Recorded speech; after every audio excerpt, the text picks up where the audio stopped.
This time on Football Heroes, we take a look at the World Cup's most prolific goal scorer, Ronaldo. Nicknamed the Phenomenon, and with 2 World Cup trophies to his name, Ronaldo is billed as one of the best strikers the world has ever seen.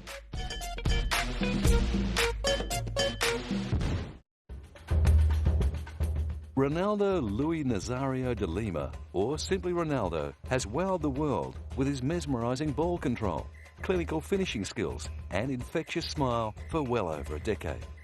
Winner of the FIFA World Player of the Year on 3 occasions, the Brazilian is a true icon of the world game. He was born into a humble family on September 22, 1976, in Rio de Janeiro, Brazil. He was the youngest of 3 brothers and was quick to show signs of his incredible talent. Whether he was playing on the beach with his friends or in the back streets with his brothers, Ronaldo's love of life and football was infectious. Even today, his former neighbours are proud to be associated with the superstar.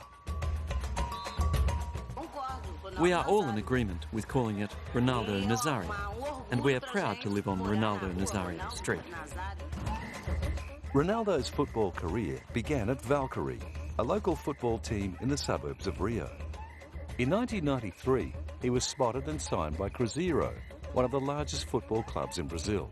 At the tender age of 16, he scored 12 times in his first 14 Brazilian Championship games. The following season, he found the back of the net another 23 times, leading the competition on score and helping Cruzeiro to the title. Despite playing against men twice his age, Ronaldo seemed to enjoy the challenge. His star was on the rise.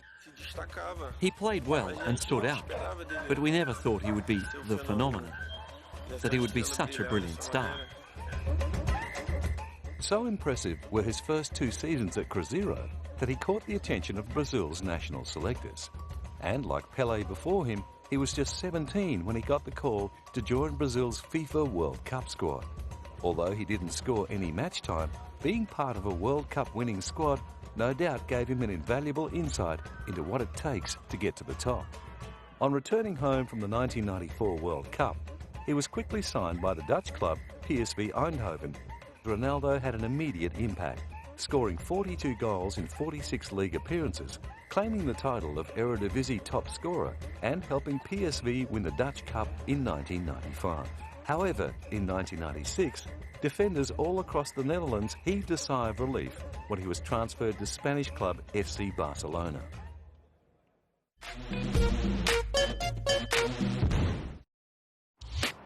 Although Ronaldo's stay at Barcelona was only brief, he beat the goalkeeper a remarkable 47 times in only 49 games, leading Barca to the UEFA Cup Winners' Cup, Copa del Rey and Supercopa de España. He also claimed the La Liga Top Scorer award with 34 goals from 37 appearances, before being transferred to Inter Milan.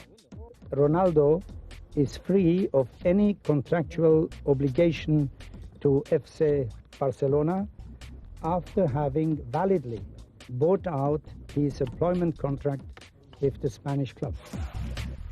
Signed for a then world record fee, Ronaldo's transfer to Inter would present the budding international star with brand new challenges, as he helped Inter Milan to the UEFA Cup win in 1998. But then in November 1999, tragedy struck, when his knee buckled under him, forcing him to limp from the field.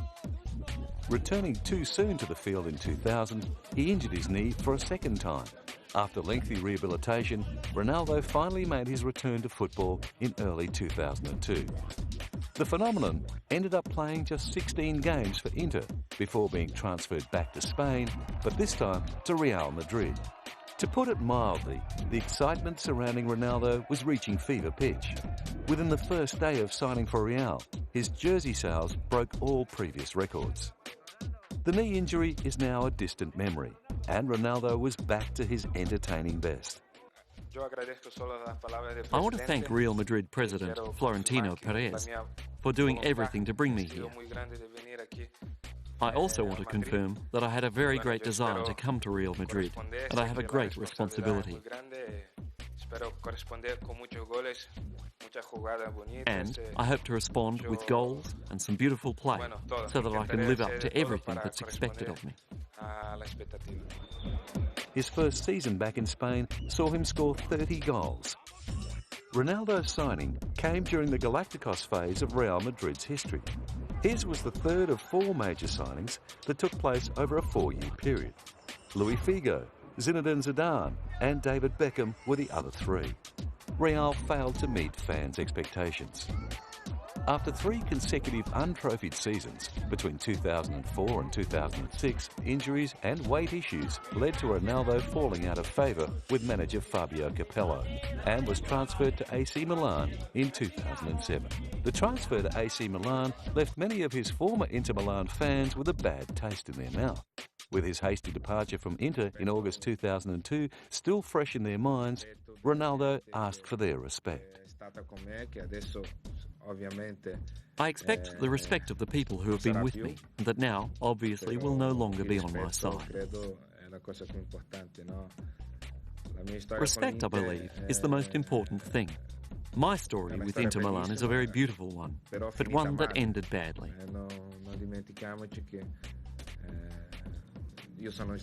Let's not forget that the team's coach basically compelled the management to sell me.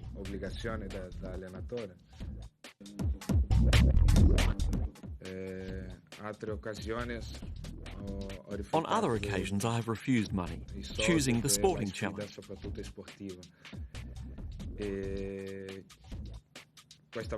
This time as well, I had offers from Saudi Arabia and the United States.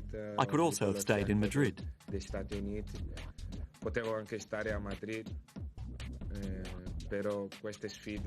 But the challenge to come to AC Milan and show the whole world that my story is not over is a great motivation for me.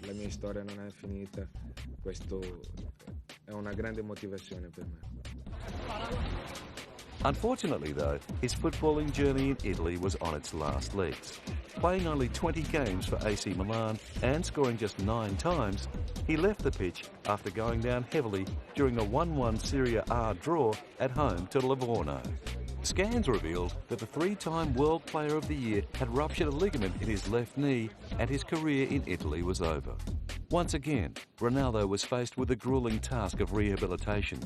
Flamengo, one of the larger Brazilian football clubs, gladly opened their doors to the ageing champion, allowing him to train with them on his road to recovery. As Ronaldo's fitness improved, the excitement of his return to Brasileiro grew with each passing day. Although he wasn't committed to any club, Flamengo seemed to have the deal wrapped up. However, to everyone's surprise, Ronaldo signed a 1-year deal with Flamengo's league rivals, Corinthians. At the time, the Sao Paulo-based Corinthians had just won promotion back to the First Division. Ronaldo's signing would go a long way towards sustaining their spot in the First Division and putting them in a position to win their first league title since 2005. It's a very important jersey, and I'll carry a huge responsibility.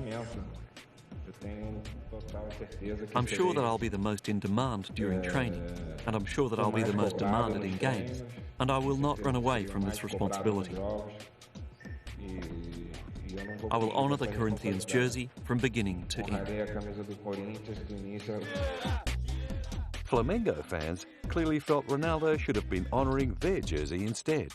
Flamengo fan Marcos Perano found some solace in the thought that the man upstairs would take care of Ronaldo's sinful decision to play for the Corinthians. I feel sad because what this guy did to us is very sad, but he will pay. The man up there is watching, and he will pay the way the man up there chooses. I'm sure the man up there will not forget him.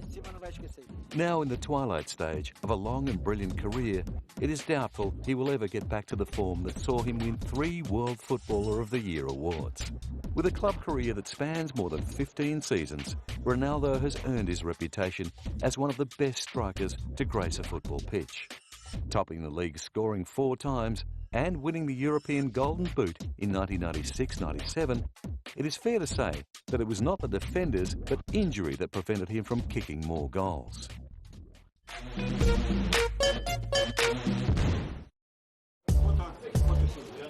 Despite his amazing club record, there is no question that Ronaldo made his real mark on the international stage when he debuted for Brazil in 1994.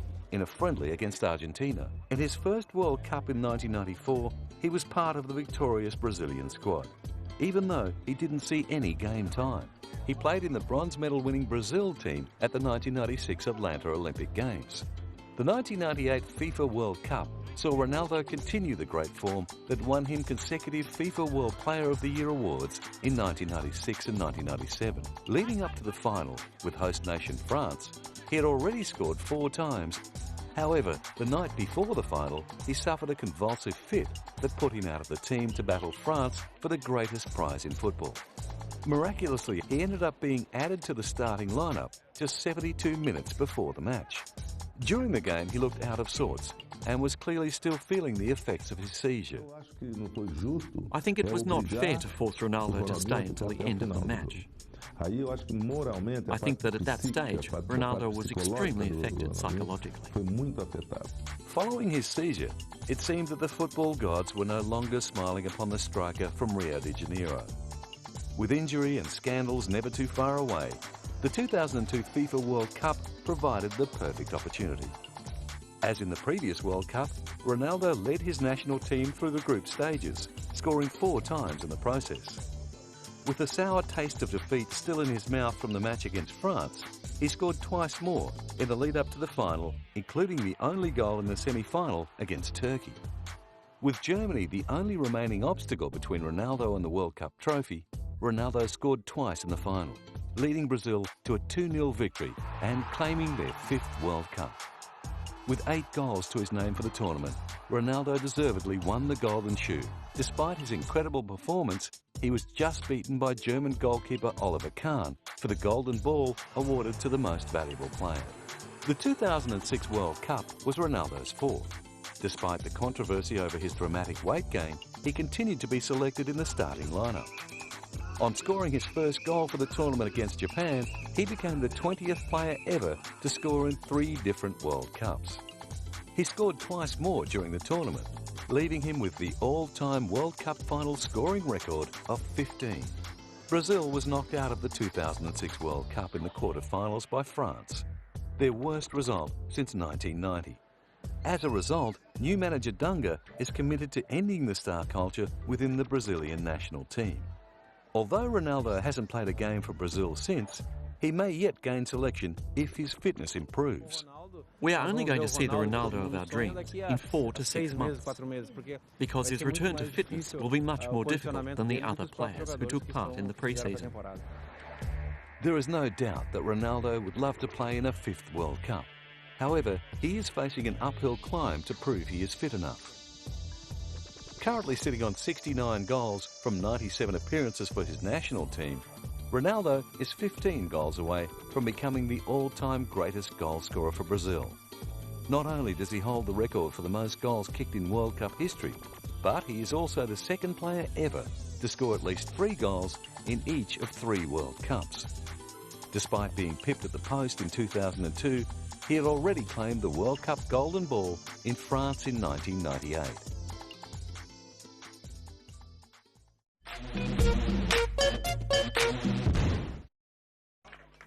With a busy football career to manage and maintain, one could be forgiven for thinking that Ronaldo's schedule left little time for extracurricular activities.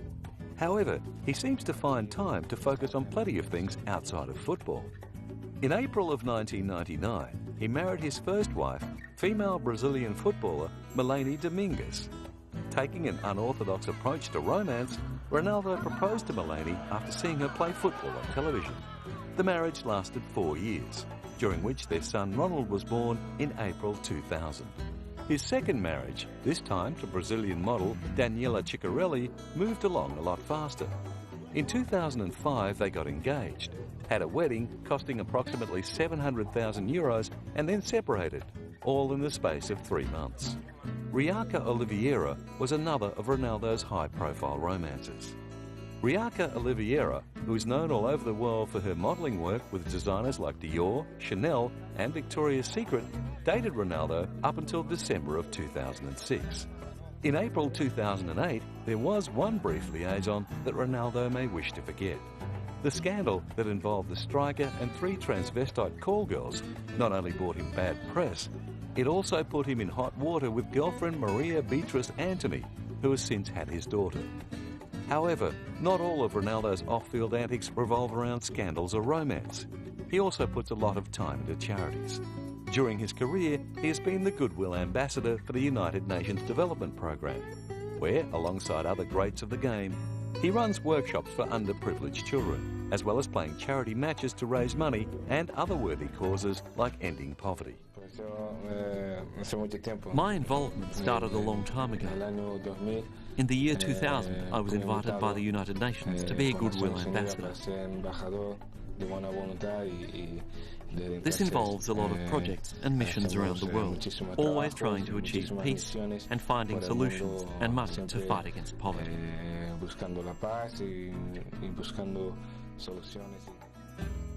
With so much dedication needed to play football at the highest level, it is incredible that players like Ronaldo can find the time to give back to the community. It has set a great example for the next generation of elite footballers to follow.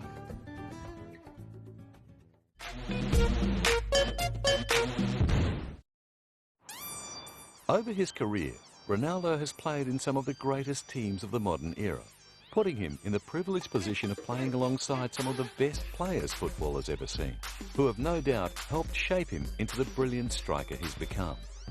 Although they were never on the pitch at the same time, Brazilian football legend and icon of Ronaldo, Zico, is considered to be one of the best footballers of all time. Playing as an attacking midfielder, he is widely regarded as one of the greatest dribblers and finishers. During the 1980s, at the peak of his career, he was lauded as arguably the best footballer of his era. During his remarkable 23-year club career, he played 334 games and scored 193 goals. Internationally, Zico played 72 times for his country and scored 52 goals. However, despite playing in 3 World Cup campaigns, he never won the cup. Marco van Basten is another footballer who inspired Ronaldo as a youngster growing up in Rio de Janeiro. Van Basten, who is known as one of the finest forwards of all time, scored 280 goals in a career that was cut short by injury. His reoccurring ankle injury forced him to retire from football when he was still in his 20s, 1 year after he was declared FIFA World Player of the Year.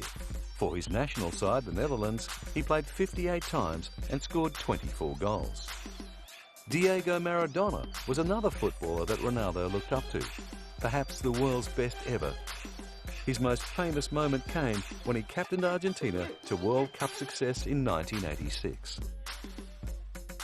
Former Real Madrid teammate and the only other player to win 3 FIFA World Player of the Year awards, Zinedine Zidane has also tasted World Cup success. The Frenchman played an impressive 506 league matches, scoring 95 times as an attacking midfielder. Although he didn't find the net on as many occasions as other legends of the game, he certainly made up for it with assists. Zidane's cross and through balls were so precise that any striker would love to have him on their side. Luckily for Ronaldo, Zidane played alongside him during Real Madrid's Galacticos era. However, the brilliant teammates don't stop at club level. Whilst playing for his national side, he had midfielders like Kaká and Ronaldinho to dazzle defenders and set up great goal-scoring opportunities. Ronaldinho, who is widely regarded as one of the most gifted footballers of his generation, has won the FIFA World Player Year award twice and joined Ronaldo as part of the 2002 FIFA World Cup All-Star team. Kaká, who has a unique style of football with the techniques of a Brazilian and the physical prowess of a European, has also won the FIFA World Player of the Year. No doubt now that Ronaldo is past his prime, Kaká and Ronaldinho will play a major role in future World Cup campaigns for Brazil.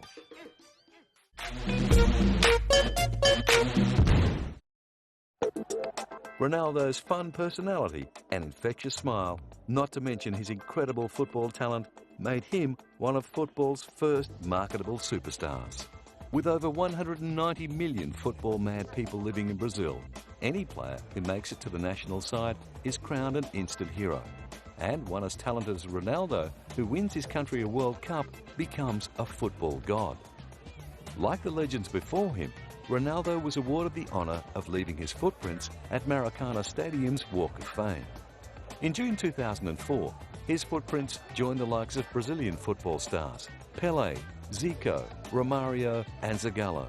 Maracana Stadium will be the home of the 2014 World Cup, the second time the stadium will host the event. The stadium is an icon of football in Brazil, and Ronaldo was overwhelmed by the honour. I am privileged because I can do what I enjoy. To be rewarded as a player who is making history through his tribute. While he was recovering from his knee surgery in 2000, he funded a Brazilian version of the Valladolid debate by French playwright Jean-Claude Carrière. The play, which is set in the 16th century, explores the treatment of Indians in newly discovered South America. I believe that this is a beautiful thing.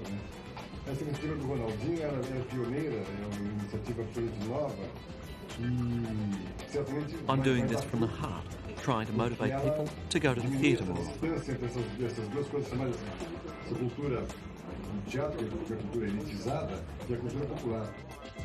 It's not only the arts that Ronaldo has ploughed his money into. Along with two-time Formula One world champion Emerson Fittipaldi, he was co-owner of Brazil's entry to A1 racing in 2005. With a large motorsport following in Brazil, the team has massive marketing potential. And Ronaldo knows all about that. His own marketability as a young football star was what Nike saw when they signed up as a sponsor all those years ago. The Brazilian striker was one of the first footballers to loosen the purse strings of the massive sportswear manufacturer's marketing budget, which was formerly committed to American sports like basketball. However, the massive endorsements and benefits that Ronaldo has received over the years from Nike, not to mention his lifetime contract worth around 70 million euros, has had some downsides. In 1998, there were rumours that the sportswear giant pretty much forced him to take the field in the World Cup final, despite clearly being unwell. True or not, luckily for everyone involved, Ronaldo didn't do any lasting damage and was able to go on to reach more dazzling heights in his career. The winner of around 50 personal honours so far, he is one of the most decorated footballers the game has ever seen. After taking out countless Player of the Year awards, top scoring trophies and Team of the Year awards, it would be fair to say that the Laureus Comeback of the Year award in 2002 that marked his return from injury holds a special place in his heart.